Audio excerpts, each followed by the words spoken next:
truth. That you are a slave, Neo. Like everyone else, you were born into bondage. Born into a prison that you cannot smell or taste or touch. A prison for your mind. You take the blue pill. The story ends. You wake up in your bed and believe whatever you want to believe. You take the red pill.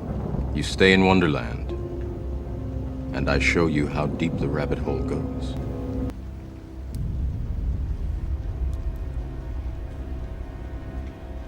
While it's now been almost 30 years since the pop cultural success of The Matrix, arguably the Wachowski Brothers' most successful and ambitious cinematic achievement, the relevance of the core question underlying the basic premise behind The Matrix remains every bit as relevant of a point of cultural and philosophical fascination as it was in the 90s. Are we all living in a computer simulation? And how could we possibly know for sure, one way or another? For those younger Zoomers and Gen Alphas too young to remember the cultural dominance of The Matrix in the early 2000s, the premise for it is relatively simple, yet nonetheless profound. A young Keanu Reeves, who appears to be living in a normal, metaphysically real world set in the United States circa 1999, one day discovers that, in fact, the entirety of the world he knows is actually a highly sophisticated computer simulation that the vast majority of the human population is unknowingly plugged into, simulating the perfect sense experience of reality and life in a manner visually indistinguishable from the real world. This matrix of a simulated reality is maintained by a powerful AI system in the future, which has enslaved humanity and utilizes the dream world of the Matrix in order to keep human beings docile so that their bodies might be harvested for resources. While the specific premise of the Matrix remains the somewhat original creation of the Wachowski brothers, the core philosophical questions and issues at hand long predate the 21st century. The premise of the Matrix essentially challenges our metaphysical and epistemological assumptions about reality in asking us to consider, what is real and how do we know it? Moreover, what would it mean for us to be trapped in a less real or even entirely unreal world of experience, and how does this impact our ability for knowledge of the external world? These are many of the exact questions philosophers have pondered over for thousands of years. Even sticking to the modern philosophical tradition for the moment, still, we must go back several hundred years to review the work of French philosopher René Descartes in order to find one of the most significant and influential examples of a matrix-like thought experiment in modern philosophy. In Meditations on First Philosophy, one of Descartes' primary goals is to eschew all philosophical assumptions in order to create a brand new philosophical method from the ground up. As a part of this process, Descartes begins by first entering into a radical state of Cartesian doubt, wherein he deliberately doubts all things capable of being doubted in order to find what he regards as the one proposition so self-verifying in its certainty that it cannot possibly be doubted, thus providing the strong foundation upon which to build his new philosophical method. As a part of this methodological doubt, Descartes famously employs two separate thought experiments for the purpose of casting all of the usual things we take for granted epistemologically, such as sense experience, into doubt. The first of these thought experiments is what Descartes refers to as the dream hypothesis. As a part of his methodological doubt, Descartes considers the widely held common sense intuition behind a claim such as, well, I know the external world and the things within it exist because I can clearly see, touch, and observe them with my senses. In other words, seeing is believing. While such an intuition may, indeed, seem rather commonsensical for the average person, as Descartes famously asks, what if all I am observing, or even ever have observed, and all of the world around me were simply but a dream? How could I know whether all of my sense experiences are really reflective of a metaphysically real external world that, in fact, exists, or whether they are instead mere illusions of a dream world that does not exist anywhere beyond the confines of my own mind. Perhaps Descartes' philosophical method is beginning to, at this point, sound somewhat familiar, as this is, effectively, the exact same question being asked in a film like The Matrix, albeit with Descartes' dream world replaced by a sophisticated computer simulation. But the comparisons between the Cartesian method and The Matrix do not end there. After concluding that all sense experience is ultimately cast into doubt by the dream hypothesis, Descartes then turns his attention towards considering whether certain rational principles, such as logical and mathematical truths, can be regarded as indubitable, even where sense experience cannot. The reasoning is simple. Even if my life were all a dream, and my sense experiences entirely unreliable, surely I could still have confidence in knowing that it is still universally true that 2 plus 2 equals 4. In other words, if I were unknowingly plugged into the Matrix, and all of my experienced reality were a lie, surely, even in the Matrix, it could not possibly be the case that 2 plus 2 equals 4 ceases to be true. Even those as basic and seemingly indubitable as 2 plus 2 equals 4 nonetheless fail to survive the extent of his methodological doubt. In order to demonstrate this, Descartes evokes his famous evil demon thought experiment. The thought experiment functions as follows. Imagine there existed an evil demon who both was infinitely causally powerful and possessed the malicious desire to actively deceive you as much as possible. Suppose this demon had not only an infinitely powerful ability to will whatever it pleased into reality, but simultaneously felt committed to dedicating every moment of its existence to actively deceiving you into believing as many false things to be true as possible. Now suppose that despite everything you have ever thought and believed about mathematics, not only was it not true that 2 plus 2 equals 4, but instead, it was true that 2 plus 2 equals 5. 2 plus 2 has always equaled 5, and has never equaled 4. However, as a part of its maliciously deceptive existence and eternal desire to actively confuse you as much as possible, the evil demon has made sure that every single time throughout your life that you have ever come to think about things like basic mathematics, addition, and other basic mathematical operations, this demon has reached into your mind and deliberately crossed some wires around, artificially causing you to experience confusion in your thoughts in a manner that has caused you to consistently, mistakenly believe that clearly 2 plus 2 equals 4. The moment of apprehension, of what Descartes called clarity in distinctiveness, that you have experienced every time you have added 2 sets of 2 together in your mind and believed 4 to be the obvious result, is actually a deceptive illusion, artificially placed into your mind by the evil demon. Moreover, the evil demon has played this same trick on every other human being to ever live, causing everyone else to likewise mistakenly believe that 2 plus 2 equals 4 and not 5, thus rendering any corroboration between your belief that 2 plus 2 equals 4 and someone else's belief that 2 plus 2 equals 4 null and void. In such a scenario, how could you ever have confidence in the truth of something even as basic as 2 plus 2 equals 4? In such a scenario, it would seem that even logical and mathematical principles are every bit as cast into doubt as sense experience. This is the point Descartes sought to make with his evil demon thought experiment, something which a former professor of mine once likened to an epistemological nuclear bomb.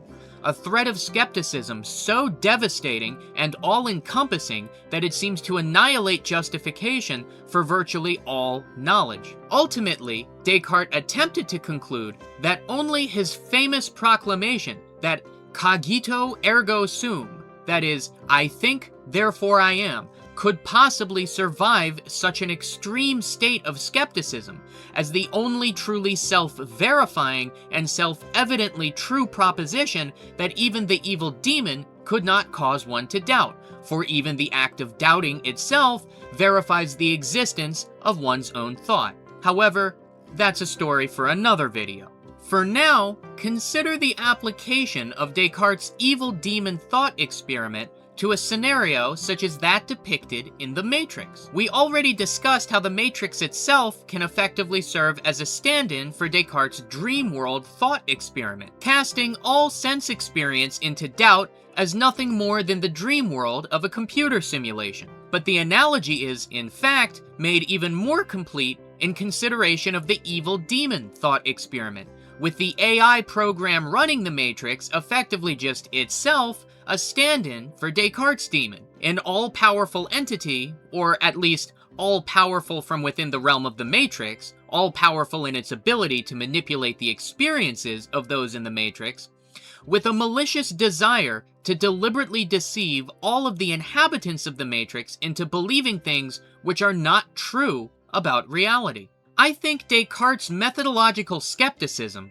and his related dream world and evil demon thought experiments go a long way to demonstrating just how high the philosophical stakes are when engaging with the question of whether or not all of our known reality is nothing more than a computer simulation. Should such a thing prove to be true, this would cast not only the entirety of our sense experiences, but even the entirety of known facts as basic and seemingly indubitable as 2 + 2 = 4, entirely into the realm of radical, irrevocable skepticism. All of us would suddenly find ourselves deprived of any and all knowledge we previously thought we had about the external world, arguably save for the one basic fact that, insofar as I am a conscious being with mental experiences, including doubt itself, then at least I exist. This is, I think, precisely why something like the Matrix trilogy of movies continues to capture the fascination of both philosophers and laymen alike. However,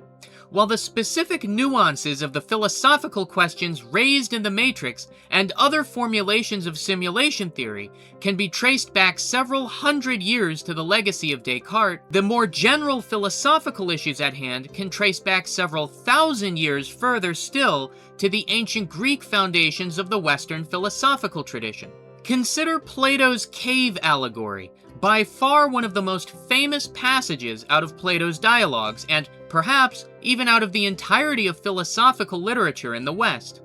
In Book 7 of Plato's Republic, Plato asks us to consider what life would be like for a group of men who have spent their entire existence, for as long as they've known, chained to the wall of a cave. They have never seen the outside of the cave and can see nothing in the darkness other than the cave wall. Behind them, out of sight, there is a fire illuminating the wall before them, where another group of men, unbeknownst to the men chained to the cave wall, hold different shapes, objects, and trinkets in front of the flame, casting shadows on the wall in front of those chained to the cave, the shadows bearing a certain visual likeness to the original objects that they represent. As Plato points out, for those chained to the cave wall, who have only ever seen the shadows of such objects, and never seen the original objects the shadows are reflective of, it would only be natural to assume that the shadows themselves were the original objects. For example, if the only thing one of these cave people ever knew of the word horse was that of the horse-shaped shadow cast on the cave wall by the effect of holding a horse figurine in front of the fire casting shadows on the wall, and they knew nothing of the fire or the horse figurine from which the shadow came, it would only be natural to conclude that the horse-shaped shadow on the wall is what a horse is, and nothing else. This cave-dwelling analogy is what Plato likened to the ever-changing physical world of immediate sense experience. Our senses can only tell us about how things appear, how the physical, ever-changing, and imperfect objects of the immediately observable world appear to us in the moment. But our senses cannot, however, tell us about what things really are most fundamentally, at least in Plato's view, which, to Plato, are that of abstract,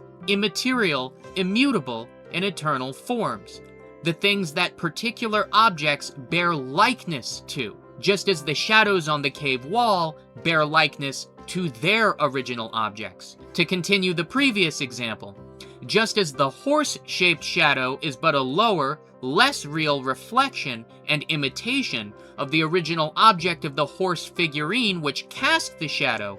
The horse figurine, and even an individual instance of an actual horse, are themselves but lower, less real reflections of an even higher, more pure, real, unchanging, and universal form of horseness. Thus, in order for the philosopher to gain wisdom and knowledge about the fundamental nature of how reality really is, he must be freed from the confines of the cave by another who has already seen the outside world. He must throw off the unreal illusions of the shadows on the cave wall in acceptance of the fact that such immediate sense experiences are just that, illusions manufactured by a false reality mistaken to be true based on the limits of sense experience. Only then can he be free to follow the wiser man who has freed him out into the light of the outside world in order to gaze upon the realer, truer nature of how things really are, the original objects that the shadows bear likeness to in their original, purer state. The connections between Plato's cave allegory and the philosophical questions raised by simulation theory were not lost on the Wachowski brothers when writing the Matrix trilogy. Much like the ignorant cave dweller, Neo, the protagonist of the Matrix, first needed to be freed from the unreal confines of his cave, the illusory world of the Matrix, by a wiser man who has already seen the outside world, Morpheus. He must make the choice to take the red pill in order to be free to step outside the cave and gaze unto the light of the outside world, the real world beyond the Matrix, in order to truly see and know the world for what it is. I think Plato's cave allegory effectively highlights the human desire for truth and knowledge, especially as it intersects with the possibility of being confronted with the knowledge that all of reality is not really as it appears. There is a reason why so many people would overwhelmingly choose to take the red pill when confronted with the same choice as Neo in The Matrix. In a rather famous thought experiment, philosopher Robert Nozick challenges us to consider the hypothetical existence of what he calls an experience machine. This machine, when plugged into, can provide a perfect, Matrix-esque simulation of reality, but one wherein the experiencing subject is permitted to experience nothing but the most pleasurable existence possible. The thought experiment is presented precisely for making the point that, when presented with the question, if you could use the experience machine, would you favor a maximally pleasurable simulated life within it over a less pleasurable real life without it? And when presented with this question, most people overwhelmingly answer that they would far prefer to live a life of some pleasure and pain outside of the experience machine than they would live a life of perfect, albeit entirely artificial, and simulated pleasure within it. This demonstrates the human intuition motivating Neo's deeply relatable choice to take the red pill, freeing himself from the Matrix. No matter how pleasurable a simulated life within the cave of Plato's famous allegory is, truth and being are so intrinsically valuable that any reasonable man should always prefer to sacrifice any of the pleasures that come of blindly embracing the shadows on the cave wall immediately available to sense experience in the noble pursuit of coming to apprehend truth about the fundamental nature of reality beyond the cave, no matter the cost. This is perhaps one of the most important philosophical themes exhibited in The Matrix, with its roots firmly entrenched throughout the Western philosophical tradition. It is my hope that this video has helped elucidate some of the core philosophical themes explored in the Wachowski Brothers' famous trilogy of Matrix movies, as well as interrelated questions of simulation theory which continue to dominate public discourse to this day. From Plato's cave to Descartes' meditations, Questions of whether or not the observable world around us is but an illusion, and how this relates to our understandings of metaphysics and epistemology, have always fascinated the mind of philosophers throughout the Western intellectual tradition. And contemporary explorations of things like simulation theory represent but yet another, more modern manifestation of such philosophical thought. If you like my philosophical content and wish to see more of it, help get my channel off the ground by remembering to like, share, comment, and subscribe.